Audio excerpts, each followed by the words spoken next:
Hello സുഹൃത്ത്, നമസ്കാരം. ഇന്ന് ഓഗസ്റ്റ് 6, ഏറ്റവും ലേറ്റസ്റ്റ് ആയിട്ടുള്ള കറണ്ട് അഫേഴ്സുമായി ജെഡിസ് കറണ്ട് അഫേഴ്സ്. ചില കോളേജുകളിലെ അല്ലെങ്കിൽ സ്കൂളുകളിലെ ക്ലാസ് എടുക്കാൻ പോകുമ്പോൾ ചോദിക്കുന്ന ചില ചോദ്യങ്ങളാണ് ദിവ്യ ദേശ്മുഖ് ആരാണെന്നും ഇന്ത്യ നാസയുടെ ഏറ്റവും ലേറ്റസ്റ്റ് ആയിട്ടുള്ള സാറ്റലൈറ്റ് ഏതാണെന്നൊക്കെ. പക്ഷെ പലപ്പോഴും പല കുട്ടികൾക്കും അതിൻ്റെ ആൻസേഴ്സ് അറിയില്ല. അതായത് ലേറ്റസ്റ്റ് ആയിട്ടുള്ള കാര്യങ്ങൾ അവർ അപ്ഡേറ്റ് ചെയ്യാറില്ല. എന്നാൽ ചില കുട്ടികൾ അത് ലേറ്റസ്റ്റ് ആയിട്ടുള്ള പുതിയ പുതിയ കാര്യങ്ങൾ അപ്ഡേറ്റ് ചെയ്ത് പോകാറുണ്ട്. നമ്മളും അതുപോലെ തന്നെ ലേറ്റസ്റ്റ് ആയിട്ടുള്ള കാര്യങ്ങൾ അപ്ഡേറ്റ് ചെയ്ത് പോവുകയാണെങ്കിൽ നമുക്കും ഉണ്ടാകും പല മാറ്റങ്ങൾ. ആ ഒരു കോൺഫിഡൻസ് ലെവലിൽ ജെഡിസ് കറണ്ട് അഫേഴ്സ് ഓരോ ദിവസവും ഏറ്റവും ലേറ്റസ്റ്റ് ആയിട്ടുള്ള കറണ്ട് അഫേഴ്സ് ആണ് നൽകാൻ ശ്രമിക്കുന്നത്. ഇന്ന് ഓഗസ്റ്റ് 6 നമുക്ക് ഇന്നത്തെ കറണ്ട് അഫേഴ്സിലേക്ക് പോകാം.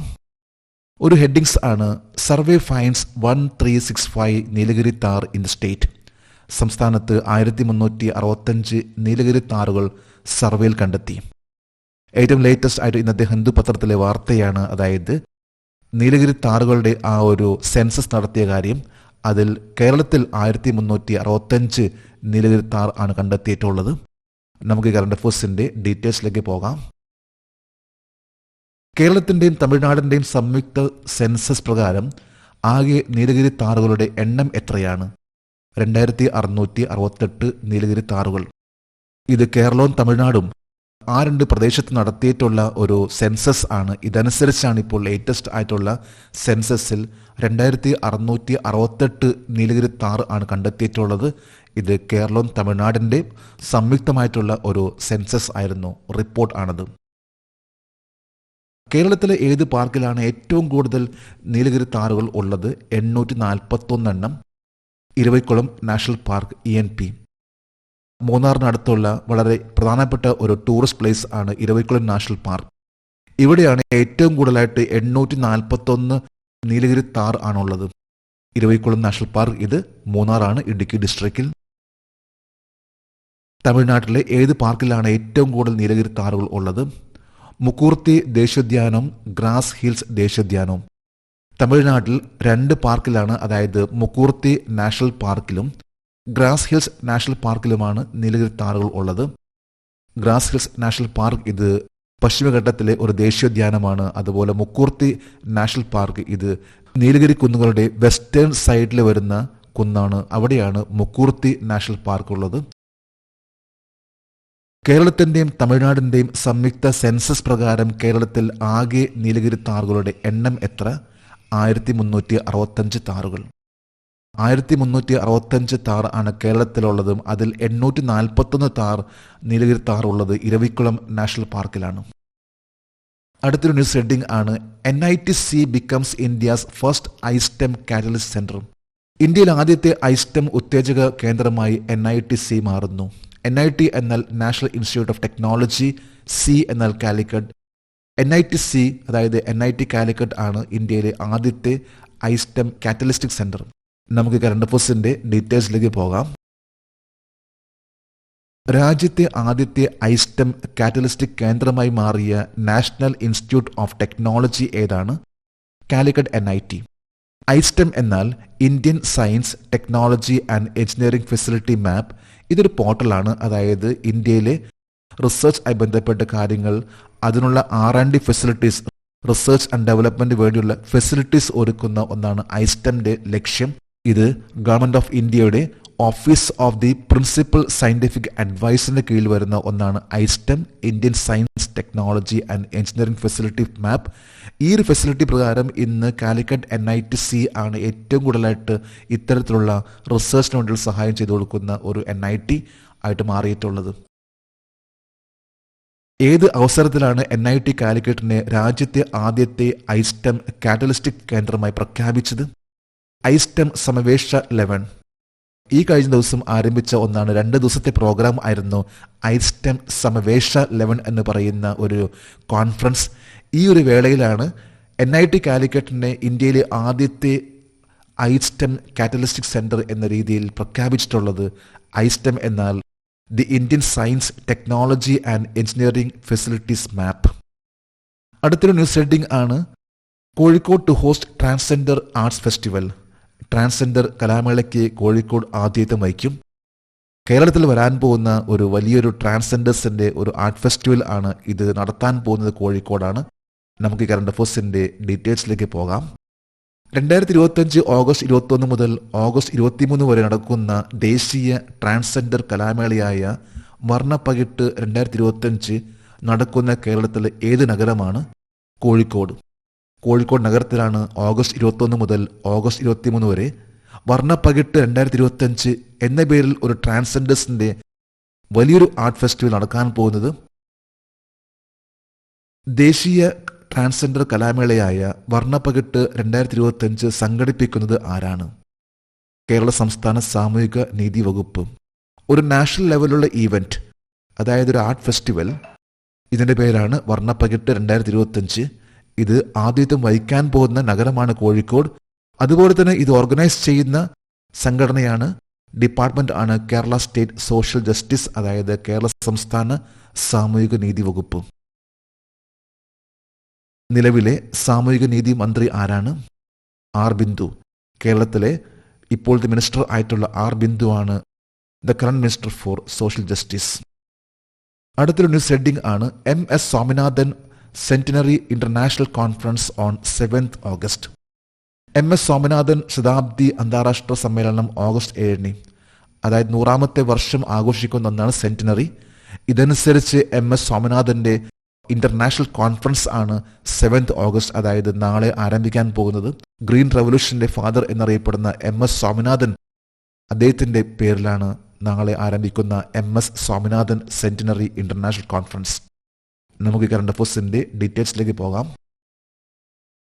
2025 ഓഗസ്റ്റ് 7 മുതൽ ഓഗസ്റ്റ് 9 വരെ ന്യൂഡൽഹിയിൽ നടക്കുന്ന MS സ്വാമിനാഥൻ ശതാബ്ദി അന്താരാഷ്ട്ര സമ്മേളനം ആരാണ് സംഘടിപ്പിക്കുന്നത്? MS Swaminathan research foundation. MS Swaminathan the father of green revolution, അദ്ദേഹത്തിന്റെ പേരിലുള്ള ഒരു ഫൗണ്ടേഷൻ ആണ്, റിസർച്ച് ഫൗണ്ടേഷൻ ആണ് MS Swaminathan research foundation, MSSRF. ഈ ഒരു സംഘടനയാണ് ഓഗസ്റ്റ് 7 മുതൽ ഓഗസ്റ്റ് 9 വരെ നടത്താൻ പോകുന്ന 100ാമത്തെ വർഷം, അതായത് MS Swaminathan centenary international conference നടത്താൻ പോകുന്നത്. 2025 MS സ്വാമിനാഥൻ ശതാബ്ദി അന്താരാഷ്ട്ര സമ്മേളനത്തിന്റെ പ്രമേയം എന്തായിരിക്കും? Evergreen revolution, the pathway to bio happiness. നിത്യഹരിത വിപ്ലവവും ജൈവ സന്തോഷത്തിലേക്കുള്ള പാത. ഈ ഒരു തീം ബേസ് ആയിരിക്കുള്ളൂ ഓഗസ്റ്റ് 7 മുതൽ ഓഗസ്റ്റ് 9 വരെ നടക്കാൻ പോകുന്ന MS Swaminathan centenary international conference, evergreen revolution, the pathway to bio happiness. 1950-60 നടത്തിയിട്ടുള്ള ആ ഗ്രീൻ റവല്യൂഷൻ, അതായത് അന്നത്തെ ഭക്ഷ്യ ക്ഷാമം, അതുമായി ബന്ധപ്പെട്ട് MS സ്വാമിനാഥൻ ആ ടീമിന്റെ ആ ഒരു റിസർച്ച് ആണ് പിന്നീട് ഇന്ത്യക്ക് വളരെയധികം മാറ്റങ്ങൾ വരുത്തിയിട്ടുള്ളത് അഗ്രികൾച്ചർ മേഖലയിൽ. ഈ ഒരു കോൺഫറൻസ് നടത്തുന്ന ഫൗണ്ടേഷൻ ആണ് സ്വാമിനാഥൻ റിസർച്ച് ഫൗണ്ടേഷൻ. ഒപ്പം തന്നെ അതിനെ സഹായിക്കുന്ന മറ്റു ഡിപ്പാർട്ട്മെന്റ്സ് ആണ് ministry of agriculture and farmers welfare, Indian council of agriculture research, national academy of agriculture science. അടുത്തൊരു ന്യൂസ് ഹെഡിംഗ് ആണ് western railway resumes heritage train on this 155-year-old line. 155 വർഷം പഴക്കമുള്ള ഈ പാതയിൽ പശ്ചിമ റെയിൽവേ പൈതൃക ട്രെയിൻ പുനരാരംഭിക്കുന്നു. 155 വർഷം പഴക്കമുള്ള ഈ ഒരു പാത, ഈ റെയിൽവേ ലൈനിലാണ് വെസ്റ്റേൺ റെയിൽവേ വീണ്ടും ഒരു ഹെറിറ്റേജ് ട്രെയിൻ സർവീസ് ആരംഭിക്കാൻ പോകുന്നത്. നമുക്ക് കറണ്ട് അഫയേഴ്സിന്റെ ഡീറ്റെയിൽസിലേക്ക് പോകാം. പശ്ചിമ റെയിൽവേ സർവീസുകൾ പുനരാരംഭിച്ച 155 വർഷം പഴക്കമുള്ള പതാൽപാനി കലാക്കുന്ദ് റെയിൽവേ ലൈൻ ഏത് സംസ്ഥാനത്താണ്? മധ്യപ്രദേശ്. മധ്യപ്രദേശിലെ ഒരു റെയിൽവേ ലൈൻ ആണ് പതാൽപാനി കലാക്കുന്ദ് റെയിൽവേ ലൈൻ. അതായത് 155 വർഷം പഴക്കമുള്ള ഒരു റെയിൽവേ ലൈൻ ആണ്. ഇതൊരു മീറ്റർ ഗേജ് ആണ്. ഈ ഒരു മീറ്റർ ഗേജിലാണ് ഇപ്പോൾ മധ്യപ്രദേശ് ആ ടൂറിസം ആയി ബന്ധപ്പെട്ട് ഒരു ഹെറിറ്റേജ് റെയിൽവേ സർവീസ് ആരംഭിക്കാൻ പോകുന്നത്. ഇത് നേരത്തെ ഉണ്ടായിരുന്നെങ്കിലും അത് പിന്നീട് സ്റ്റോപ്പ് ചെയ്തു, കാരണം ടൂറിസ്റ്റുകളുടെ എണ്ണം കുറവായതുകൊണ്ട്. എന്നാൽ ഇത് വീണ്ടും ഇപ്പോൾ പുനരാരംഭിക്കുകയാണ്. മധ്യപ്രദേശിലാണ് പതാൽപാനി കലാക്കുന്ദ് റെയിൽവേ ലൈൻ, 155 വർഷം പഴക്കമുള്ള റെയിൽവേ ലൈൻ. 155 വർഷം പഴക്കമുള്ള പതാൽപാനി കലാക്കുന്ദ് മീറ്റർ ഗേജ് ലൈനിന്റെ ആകെ ദൂരം എത്ര? 9.5 കിലോമീറ്റർ മീറ്റർ ഗേജ്. അതായത് ഒരു വളരെ ഷോർട്ടസ്റ്റ് ആയിട്ടുള്ള ഡിസ്റ്റൻസ് ആണ് മധ്യപ്രദേശിലെ പതാൽപാനി കലാക്കുന്ദ് റെയിൽവേ ലൈൻ. വളരെ പ്രകൃതി രമണീയമായിട്ടുള്ള ആ ഒരു പ്രദേശത്തോടു കൂടി പോകുന്ന ഈ ഒരു ട്രെയിൻ സർവീസ് അത് ടൂറിസ്റ്റുകളെ കൂടുതൽ ആകർഷിക്കുന്ന ലെവലിലുള്ള ഒരു റെയിൽ സർവീസ് ആണ്. ഇതൊരു മീറ്റർ ഗേജ് ആണ്. 9.5 കിലോമീറ്റർ മീറ്റർ ഗേജ് ആണ് പതാൽപാനി കലാകുന്ദ് റെയിൽവേ ലൈൻ. ഇവിടെയാണിപ്പോൾ മധ്യപ്രദേശ് സർക്കാർ വെസ്റ്റേൺ റെയിൽവേയുടെ സഹായത്തോടുകൂടി ഈ ഒരു സർവീസ് ആരംഭിക്കുന്നത്. മധ്യപ്രദേശിലെ 155 വർഷം പഴക്കമുള്ള പതാൽപാനി കലാകുന്ദ് റെയിൽവേ ലൈൻ നിർമ്മിച്ചത് ആരാണ്? മഹാരാജ തുക്കോജി റാവു ഹോൾക്കർ രണ്ടാമൻ. 1844-1886, അതായത് 1844 മുതൽ 1886 ആ കാലയളവിലാണ് മഹാരാജ തുക്കോജി റാവു ഹോൾക്കർ ടു ഈ ഒരു റെയിൽവേ ലൈൻ ആരംഭിച്ചിട്ടുള്ളത്. അതായത് 155 വർഷം പഴക്കമുള്ള ഒരു റെയിൽ ലൈൻ ആണ് പതാൽപാനി കലാകുന്ദ് റെയിൽവേ ലൈൻ.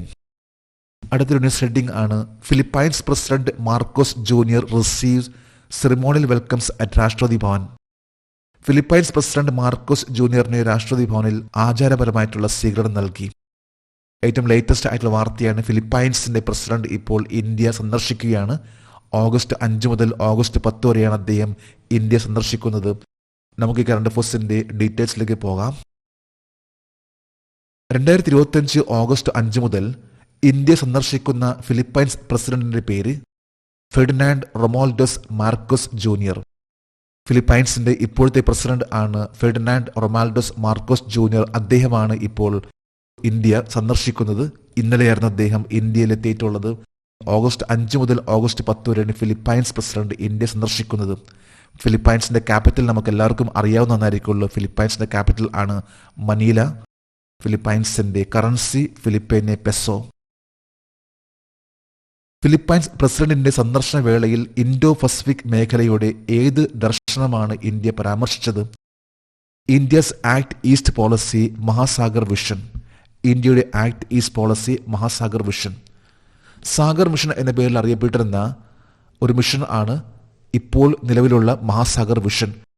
പസഫിക് സമുദ്രവുമായി ബന്ധപ്പെട്ട രാജ്യങ്ങളും ഇന്ത്യൻ ഓഷ്യനിൽ വരുന്ന രാജ്യങ്ങളുമായിട്ട് ബന്ധപ്പെട്ട ഒരു വിഷൻ ആണ്. നല്ലൊരു ബന്ധം സ്ഥാപിക്കുക ഇന്ത്യയുമായിട്ടുള്ള സ്ഥാപിക്കുന്ന ഒരു മിഷൻ എന്ന ലെവലിൽ പറയാൻ പറ്റും സാഗർ മിഷൻ.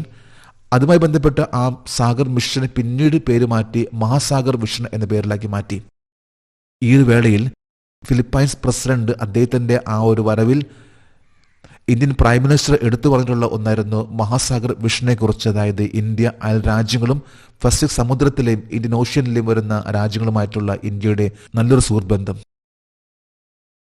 ഏതു വർഷത്തിലാണ് ഫിലിപ്പൈൻസ് ഇന്ത്യയുമായി നയതന്ത്ര ബന്ധം സ്ഥാപിച്ചത്? 1949 നവംബർ 26. അതായത് 75 വർഷം മുമ്പാണ് ഫിലിപ്പൈൻസ് ആയിട്ട് ഇന്ത്യയുടെ ആ ഒരു നയതന്ത്ര ബന്ധം സ്ഥാപിച്ചിട്ടുള്ളത്. ഇന്നിപ്പോൾ 75ാമത്തെ ഒരു വാർഷികമായി ബന്ധപ്പെട്ടാണ് ഫിലിപ്പൈൻസിന്റെ പ്രസിഡന്റ് ഇപ്പോൾ ഇന്ത്യയിൽ എത്തിയിട്ടുള്ളതും. ഫിലിപ്പൈൻസിന്റെ പ്രസിഡന്റ് ആണ് ഫെർഡിനാൻഡ് റൊമാൾഡോസ് മാർക്കോസ് ജൂനിയർ. ഫിലിപ്പൈൻസിന്റെ ക്യാപിറ്റൽ ആണ് മനീല. ഇന്നത്തെ കറണ്ട് അഫയേഴ്സിലെ last heading first ever IPL style T20 cricket championship for women's begin. ആദ്യത്തെ IPL ശൈലിയിലുള്ള T20 ക്രിക്കറ്റ് ചാമ്പ്യൻഷിപ്പ് ആരംഭിച്ചു. The first IPL style T20 cricket championship വനിതകൾക്കുള്ള ആ ഒരു ക്രിക്കറ്റ് ചാമ്പ്യൻഷിപ്പ് ആണ് ആരംഭിച്ചിട്ടുള്ളത്. നമുക്ക് കറണ്ട് അഫയേഴ്സിന്റെ ഡീറ്റെയിൽസിലേക്ക് പോകാം.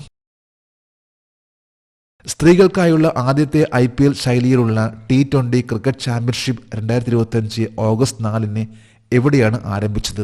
ബാംഗ്ലൂരു.